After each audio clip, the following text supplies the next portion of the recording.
Hello అండి, అందరికీ నమస్కారం. Welcome back to our channel. అందరూ ఎలా ఉన్నారు? అందరూ బాగానే ఉన్నారు అనుకుంటున్నా. ఇకపోతే ఈరోజు మన వీడియో ఏంటంటే, రైతులకైతే ఒక గుడ్ న్యూస్ అయితే వచ్చేసిందనమాట. మనకు రీసెంట్‌గా చూసుకున్నట్లయితే మనకు రైతు బంధు స్కీమ్‌కి సంబంధించి ఒక విడత అమౌంట్ అనేది అయితే మనకు ప్రభుత్వం నుంచి రిలీజ్ కావడం అయితే జరిగింది.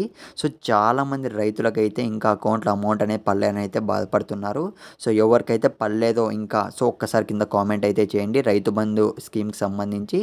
దానికి సంబంధించి మనకు ఒక ఇంపార్టెంట్ అప్డేట్ అయితే వచ్చిందనమాట. లేటెస్ట్‌గా చూసుకున్నట్లయితే ప్రతి ఒక్క రైతు ఖాతాలోకి అమౌంట్ అనేది జమ అవుతూ వస్తున్నాయి. తరచుగానైతే మనకు అప్డేట్ అయితే రావడం అయితే జరిగిందనమాట. ఇదొక గుడ్ న్యూస్ అని అయితే అనుకోవచ్చు.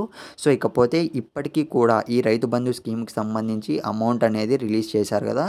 ఎవరికైతే పడలేదో ఎప్పట్లో పడతాయి అన్న దానిపైన అయితే మనకు కూడా అఫీషియల్ అప్డేట్ అయితే ఇవ్వడం జరిగింది మనకు ప్రభుత్వం నుంచి అయితే. దానికి సంబంధించి ఈ వీడియోలో అయితే క్లియర్‌గా డీటెయిల్స్ అయితే చూద్దాం. ఇకపోతే వీడియో స్టార్ట్ చేసే ముందు ఈ రైతు బంధు స్కీమ్‌కి సంబంధించి మీకు ఎటువంటి చిన్న డౌట్ ఉన్నా కామెంట్ అయితే చేయండి. దీనికి సంబంధించి మీకు ఎప్పటికప్పుడు అప్డేట్స్ ఇస్తూనే ఉంటాను. ఛానల్ సబ్స్క్రైబ్ అయితే చేసుకొని పెట్టుకోండి. ఇక మనం ఏమాత్రం ఆలస్యం చేయకుండా వీడియోలోకి అయితే వెళ్ళిపోదాం. రైతు బంధు స్కీమ్‌కి సంబంధించి ఇంకా అకౌంట్‌లో ఎవరికైతే అమౌంట్ పడలేదో వాళ్ళ కోసం అయితే మనకు అఫీషియల్‌గా గవర్నమెంట్ అనేది స్పందించడం అయితే జరిగిందనమాట. కొత్త ప్రభుత్వం మారడం వల్ల ప్రాసెస్ అనేది కొంచెం డిలే అయితే అవుతుంది.